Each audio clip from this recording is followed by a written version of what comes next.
Thy kingdom come, let your will be done on earth as it is in heaven. They say we're all in the pursuit of happiness, A life so fabulous. so we fight for what's ours like an activist. The struggles here we can find across the atlas, and it all started when Adam gave up his own palace. Now the earth waits for its rightful owner. 2,000 years ago the second Adam told us the kingdom is at hand, die for the sins of man, just so he can bring us back to his original plan, where we rule over the land and meet every demand. And nature awaits for us kings to take a stand, but we need to understand that we can change the circumstances. The kingdom is in us, so we choose when to advance. You got the keys inside this kingdom. Lift up your head, it's only begun. Keep holding on and you'll see the sun. Everybody sing it now, everybody sing it now. You got the keys inside this kingdom. Lift up your head, it's only begun. Keep holding on and you'll see the sun. Everybody sing it now, everybody sing it now. Everybody sing it now, everybody sing it now.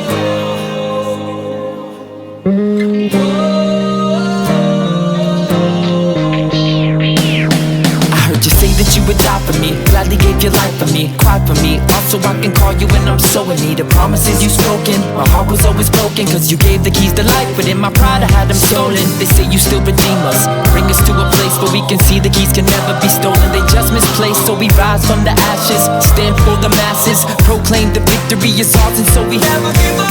Even though times get hard to understand, for us to sit back and hope he has a plan, and face the cold with a boldness that is focused on the fact we got the keys, so just believe there's nothing closed. And it's all because you got the keys inside this kingdom. Lift up your head, it's only begun. Keep holding on and you'll see the sun. Everybody sing it now, everybody sing it now. You got the keys inside this kingdom. Lift up your head, it's only begun. Keep holding on and you'll see the sun. Everybody sing it now, everybody sing it now.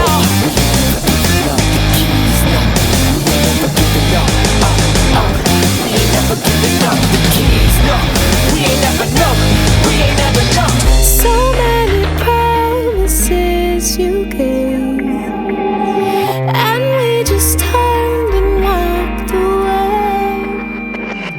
But now I see the price you paid was enough for us to live victorious.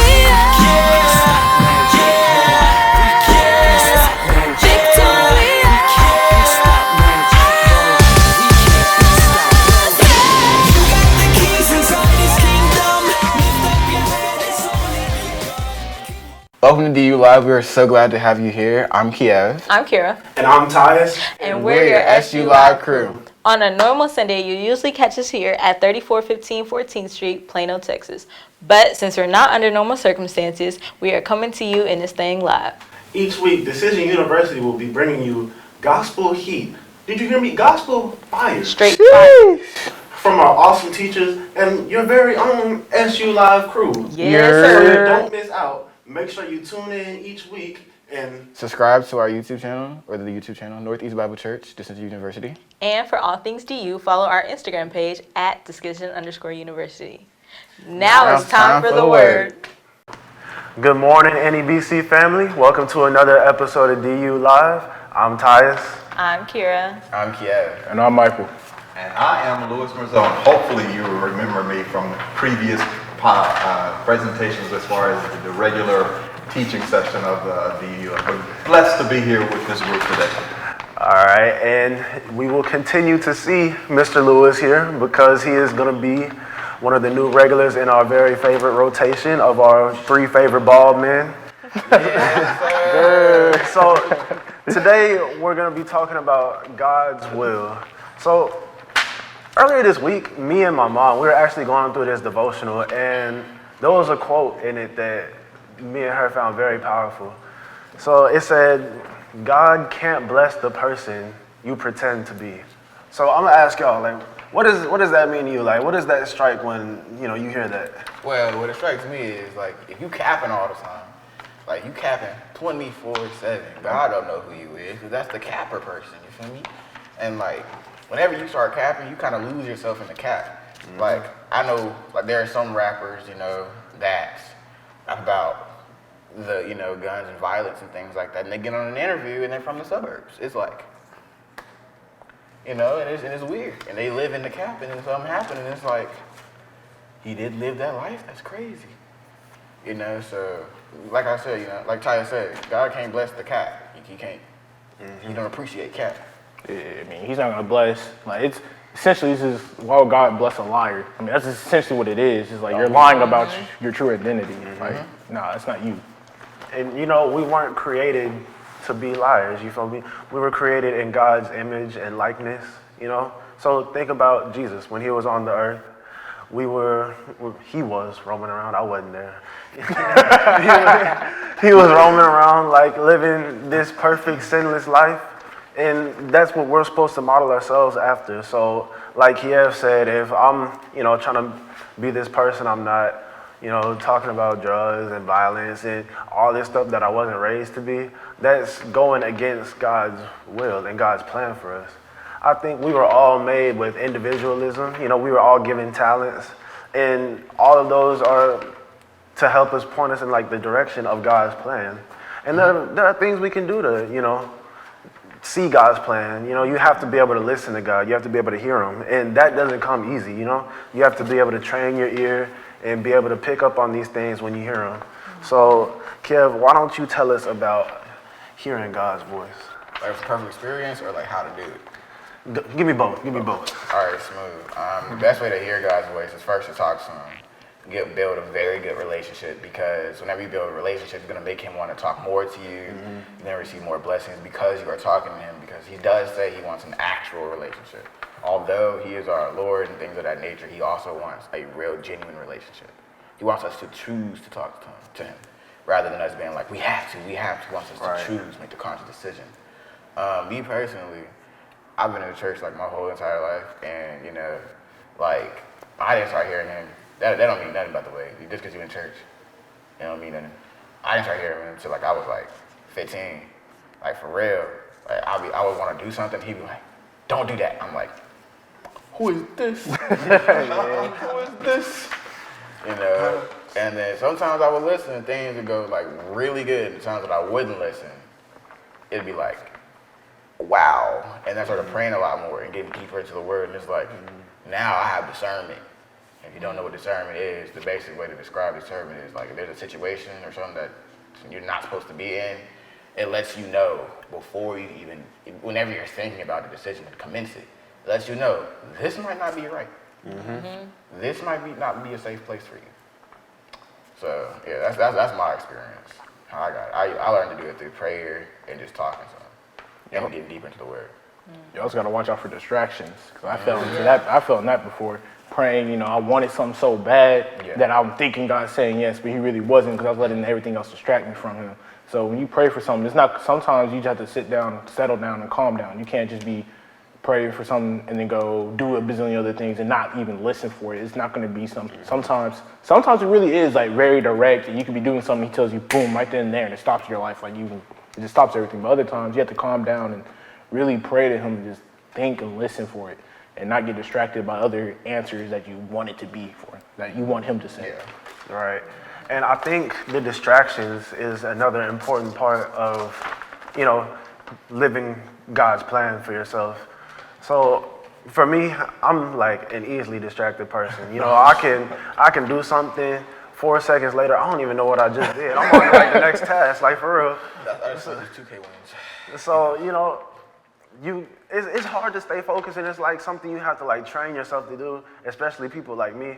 And I know there's a lot of you out there that are like me as well, you know. So that's another thing, like things like, you know, video games, schoolwork. That's honestly a distraction from God's plan.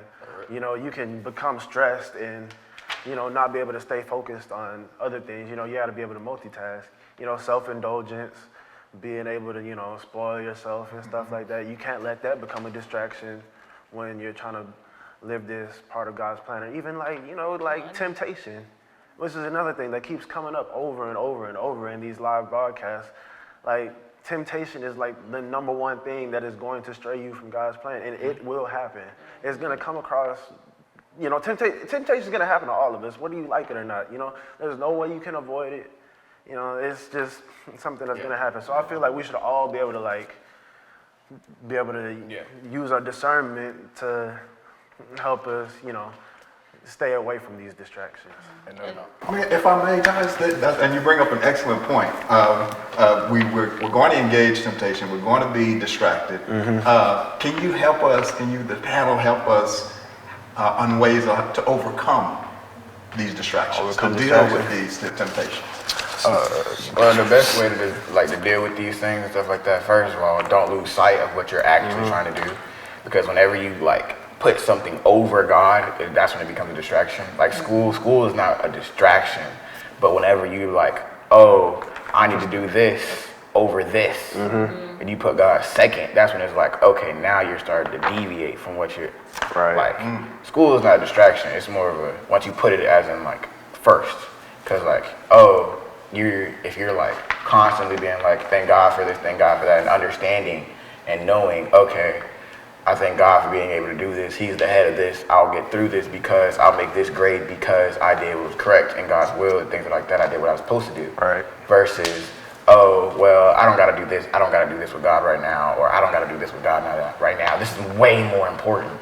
That's whenever stuff starts getting real serious. And there's a good Bible verse for that. Proverbs 14:12. There's a path before each person that seems right, but it ends in death.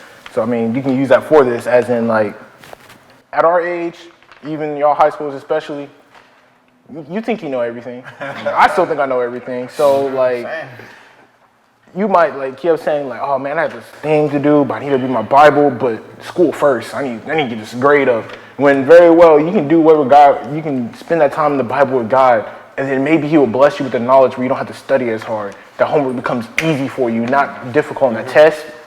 Aced it because you spent that time with God. And He's all knowing. So He knows what's on that test. It doesn't matter what the teacher says. I mean, He knows what the answer is. The teacher can teach you something totally different than what's on the test, and God can give you the answer. So it's very, you have to try to stray away from the distractions that seem so it makes sense in our brain. It makes sense in our brain because I was saying with my dad, we had an argument about something. I forgot what it was. I think it was they didn't have to go through what we're going through with social media. We were arguing about something. I was like, man, y'all didn't, not the whole city wouldn't have known something if y'all did something within seconds. And he's like, yeah, but we still had media. We still had the news and everything. It's essentially the same. It might not be as fast, but it's the same. We had an argument, but then I really thought about it, and he was right. I thought I was right, too. But and I think it's a pride thing, you know? Yeah. You're growing up. You're in these preteen, early teen, maybe late teen years, and you know, you have to set your pride aside sometimes, right? When somebody's right, you need to humble yourself and, you know, just what's the word I'm looking for? You have to just humble yourself, you know, admit that you're wrong and move on with that plan. So for example, I like to do my own thing, and I know for a fact I'm not always right. So I had a talk with my parents recently, and you know, we're talking about stuff we're talking about right now, distractions, you know, having a plan and stuff like this. And one of my personal weaknesses is having a plan and sticking to that plan. So I found that, you know, with that weakness in mind, I need to do things to counter this so I can be successful. So recently I've been writing everything down, literally anything I do. I wake up at this time, I ate breakfast, shower, brush my teeth. You know, I'm writing everything down, whether how big or little it is. And keeping track of stuff like this really helps in the future, you know, deviating yourself from distractions because you're so focused in on things you're supposed to be doing. Because if I'm distracted and, you know, I'm doing things that aren't, you know, meaningful or, you know, don't have anything to do with my plans, that gets wrote down. And I'm I look at my little notebook, I'm dang, you know, that, those things are good, but I could do a little less of that right there. You know, it helps to look back and reflect and see how you're doing. And when it also comes to being humble and things like that and admitting that you're wrong, sometimes it's not even about admitting you're wrong and pride. Sometimes it is being man, I need help. And man, I really do need this. I'm personally experienced. One of the best things about school too. I remember I was in algebra, first class algebra, high school. Did not understand a thing. I prayed about it, and within like 2 seconds, I looked at the problem, and then all of a sudden, I understood exactly what he was saying. It was just, tink. Wow. I was like, a couple seconds ago, I definitely was like, my teacher was amazed. I went from like 60s to like A's and B's within like 2 days. Off of prayers, like, God, please help me understand this. Like, I don't understand what's going on. And then all of a sudden, because God, it's not about, sometimes humble and pride and all that, but most importantly, once you openly admit, like, God, I really need you for this, it's like, okay, they're calling on me. They're completely acknowledged they cannot do it by themselves. Yeah. And so now, because they have allowed me to be put in a place to where I can help them. He can always help us, but the acknowledgement that we really do need him is a lot more satisfactory than us being like, do this, do that. You know what I'm saying? When we openly call, it's like, okay, they need my help. They've acknowledged me as a greater thing. Yeah. Yes, sir. Yeah. Yes, sir. Excellent points, and the Bible talks about God loves a contrite heart, that He responds. You provoke Him to respond when you come to Him with a sincere desire or expression that, hey God, I need you. So Right. yeah. So let's get into individualism, because this is another important part of God's plan. I think we're all given individual talents for a reason, and I hate to see like people's talents go to waste because they have strayed from God's plan. Like, obviously there are people that like love accounting and like financing and stuff like that, like boring stuff that I don't even think is interesting, but like there are also people that were just maybe scared or worried that if they followed their dreams, or like if they The risk. yeah, scared of the risk. Yeah, So I'm gonna ask y'all, like, what do you think makes you like a special individual? What makes you unique? What are your talents? Well, y'all should already man. I'm kind of musically talented, and I used to be able to dance. But I also like comprehend things very easily. And I remember stuff like really easy whenever I do comprehend something. It's like I can do it like really well. Like teaching, I'm really good at teaching other people things, music, cooking. I can do a lot of things. Sports. So I beat this man at hooping. I think we've heard about 2 words from Kira today. So what makes you unique, Miss Kira? Well, most of y'all probably know I sing. Yeah. So Yeah. that's and one she of. does it wonderfully. Oh, thank you. Thanks. Sir. I'm a quick learner. Like you give me something, I do it one time and then boom, I got it. And that helps like a lot. Just like with like schoolwork or something, they give me something. I'm like, oh, okay. And then, or just like in general, working, like start a new job. And like the next couple days, I got the job like down packed. So that's really And he's a loyal friend. Hey, Oh, I guess. let me just chime in on here. I lead a team at my work, and I love everybody on my team. I really appreciate the Kiras on my team, because before I get out whatever I'm trying to get out, she's already picked it up and she's already running with it. I was like, yeah, just follow her, do what she's doing. So I can appreciate those type of people. Yes, sir. I guess like my talent or what I do a lot, I'm easy to talk to, and a lot of people I help. Like if y'all had issues or something like that, y'all could talk to me. I'll listen. I listen to a lot of people. Like I was an accountability. I was plenty of people's accountable. Like Mentor Mike. a friend or something like that. Yeah. So it's like because I'm very caring, I guess. Some people don't think I'm caring. Some people think I'm aggressive. I don't know why they think I'm I've known aggressive. him for a long time, guys. He's Yeah, aggressive. but like, I don't know my talent. I mean, that's why I do a lot of without even thinking about it. You can be some random person on PlayStation having a bad day on the mic. I'm like, hey, bro, it's not that serious. You're here playing PlayStation to have fun, all right? Yeah. And maybe it's something simple like that. So yeah, I don't know. I don't really know. To help this man out, you know what I'm saying? Because I've known this guy for like 9 years. You know. I don't know how to watch. It was a long time ago. If it's a long time, why would you need to watch? I'm about to say something really nice about him. But we all know this is one of the smartest guys that I know, and he looks at things from like a really different perspective.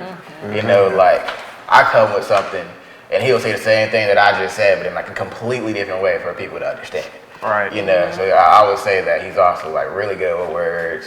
Sometimes he's a good reader. Sometimes, bro. He's a good hype man. He's a I'm good not, hype I'm man. not that good at. I'm not that good at reading, You know, bro. he's good. One thing I would say that separates Michael from other individuals is his loyalty as a friend, his energy that he brings to the room. You know what I'm saying? Yeah. He has a very positive energy and all that type of, you know. So that definitely sets him different from other people. You know what I'm saying? So Tyus was asking, looked like he was asking me what my Yeah. thing is. The big thing for me is the ability to expound, the ability to elaborate on truth and make truth understandable. Yes. Is one of the things I think God has blessed me with. So And that's why you teaching up here in DU. Right. that's why they're tolerating me up here. Yeah, appreciate you. I think one of my many talents. You know what? Let me just list a few for y'all. So first off, we got the looks. Do y'all see me? Like, you know, I'm not trying to sit here and boost myself or whatever, but I'm a handsome dude. I'm a good looking dude, you know. Second, we got the charismaticism, charisma. Yeah. Making up I'm words. very charismatic, you know.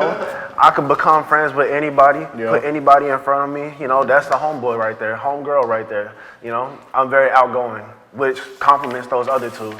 You know, I feel like, you know, even though inside, like, y'all might not know, but I'm like a really like shy person. You know, I might go into a like situation and I'll be like completely nervous. Like, you'll never know though. I promise you'll never know.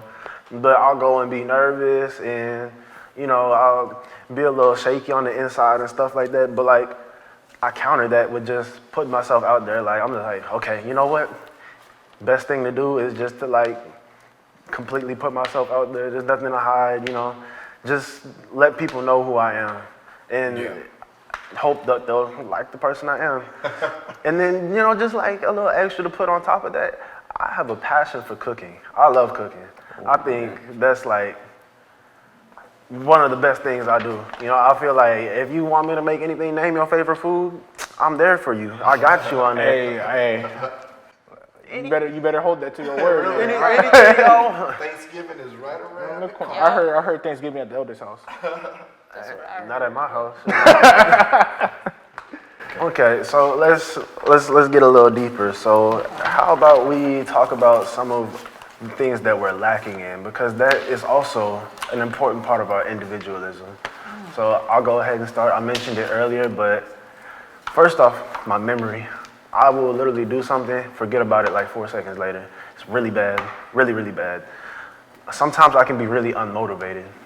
Like, I know I need to get things done, and I completely understand that, but sometimes it's like really hard to like get up and just get started. Like that, it's just hard for me for whatever reason, you know? And there are things you can do to counter that, obviously, but like, we're all different, you know? It's hard for me, yeah. I'm gonna have to piggyback off of Tyus. I'm also like that. Like, yeah, I said I was hardworking, but a lot of times I don't want to do that hard work. I really be like, yeah, no. And I have a tendency to want to give up very quickly. There's so many times where I'll be like, yo, I don't want to do this anymore.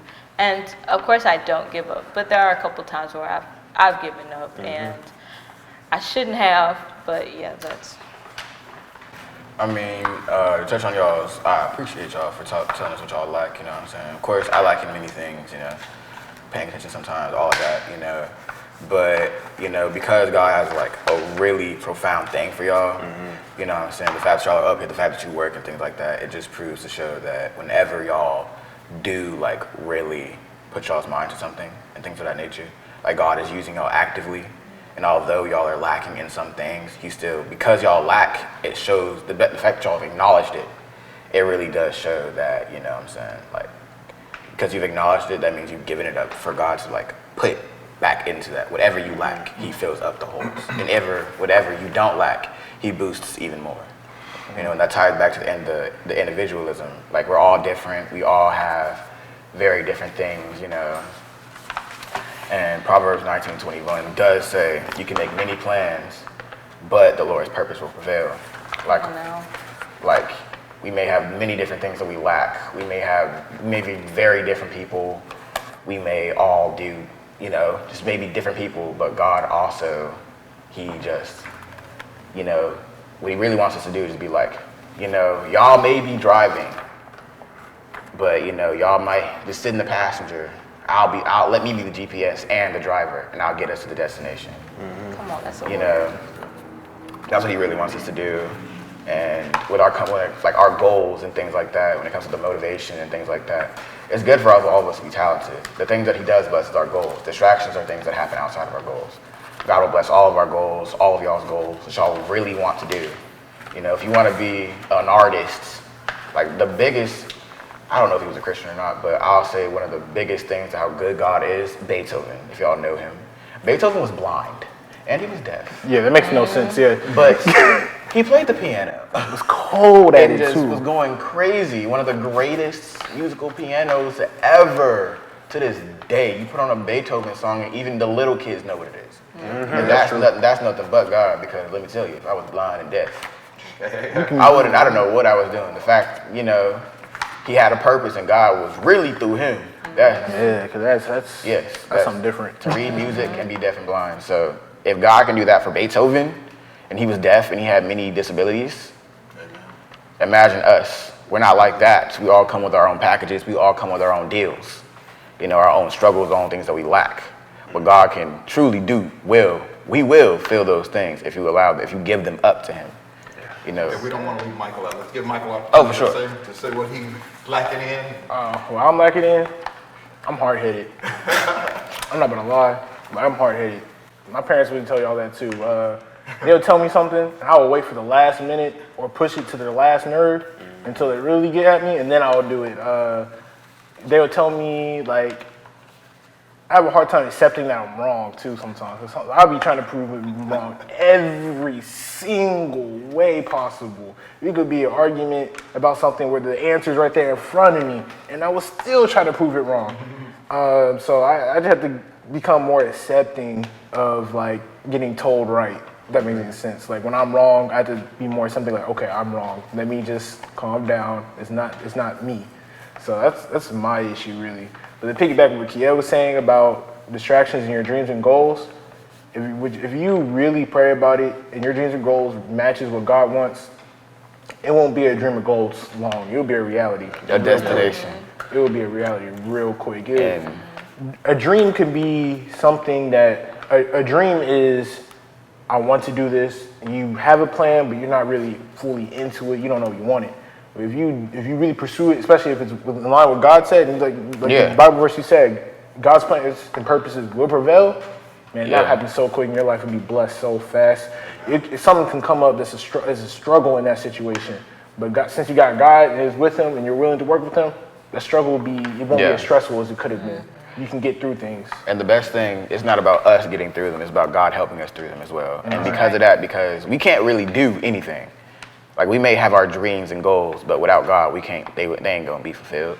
And so the best way to, like I said, like, you start off like that, like with speaking and building a relationship, praying about those goals, pray about what you want, give them up to him, and don't be like, I can do it by myself. You know, if you give them up to him, it'll happen a lot faster than you being like, you won't have to fail as much. You know, you won't have to fail as much if you give it up to him, because it's like, it's like, so like, you doing it by yourself, you riding a bike by yourself. It's like, eventually it might take you a minute. You might hit a couple of poles. You might hit a couple of ditches. You might fall, scrape up your knees a whole lot. But I mean, you did it by yourself. But if you have God, it's like, he's that parent that guides you and helps you and gives you that final push when you're ready, and now you can control the bike without not that many bruises. You still might hit a couple of potholes and stuff, but it's not gonna be as bad as by yourself. Oh yeah, yes sir. I like that. I like that analogy. And he is waxing today. Right. And so a verse that I wrote down that actually, like, I really like this verse when I first read it. It says, it's simple really. It just says, Psalm chapter 139 verse 14. Thank you for making me so wonderfully complex. Your workmanship is marvelous. How well I know it. And so I'm just going to read exactly what I wrote, because these were just like straight emotions pouring out. Like, you need to realize that nobody is like you. All of us are special, and when we're in a slump, it's the most important time to realize we are all wonderfully made. There's no reason to be a person you aren't when you are wonderfully and especially made. And you know, that just goes back to everything we're saying, like the parts you love about yourself and the parts you hate about yourself. If you like, I was watching a podcast with, it was like something with Mike Tyson or something like that, and he was just talking about like how he used to like hate the person he was when he was boxing and stuff like that. He hated the anger. He hated the way he had to be when he was going up against an opponent, and he had to literally make them his enemy. You know, and these aren't things that just go away when you get older. Like the things you don't like about yourself will always be there. The only thing you can do is come to terms with them, you know? You have to love what you hate about yourself, as crazy as that sounds. Yeah, really. Like you have to accept that part of yourself because it's always gonna be there with you. Yeah. And let me pick back on that real quick. You say that doesn't, y'all be just, I am so proud of y'all. He said you gotta have to love what you hate about yourself, what you said. The Bible tells us that it's in our weakness that God's strength is made perfect. It's in us acknowledging that I can go this far and no further, and God needing to take me the rest of the way, that really is where life begins. And so y'all had some excellent points today. So I'm just blessed to be here, y'all. All right, Carrie, you want to wrap this up real quick? Yeah, so I know we said a lot, and I know there was a lot of gems dropped, but to sum everything up, what we're saying is that God has a plan for all of us. And we all should be attentive and focused on Him so that we can be successful in following His vision. There's a quote from one of my favorite movies. She says, "Tell God what you have planned," and He laughs. Because yes, you may have a plan, but at the end of the day, your plan is not anything without God. And on top of that, you know, two things to piggyback on what she said. You're not meant to be the same. And like she said, your plan is nothing without God. In the same sense, your plan is nothing compared to God's plan. So yeah. And so before we end it, we want to challenge y'all to continually talk to God and really take the time out to listen about what God's plan is for you. Because in order to fulfill that, you have to know what it is. So he may not actually talk to you. He may talk, like you may see it in a dream or a vision, or you might get some type of sign. But really take the time out to ask God what His plan is and His vision for you, and listen to that. All right, any final thoughts from anybody else? I really love that. I feel like God was talking to us today. I agree. Yes, sir. All right, so thank you all for tuning in to this week's episode of DU Live. Come back next week. We're shaving Michael's head. He is going to be the 4th bald member of DU Live. We're bringing back the bronze kneecap. You know, Funny, okay, y'all got jokes. But for real, in all seriousness, I hope y'all all had enjoyed y'all Thanksgiving and y'all had safe travels and everything. And catch y'all first Sunday, right? Yeah, first Sunday. So we back up again after this. So yes, see y'all next week. See you next time.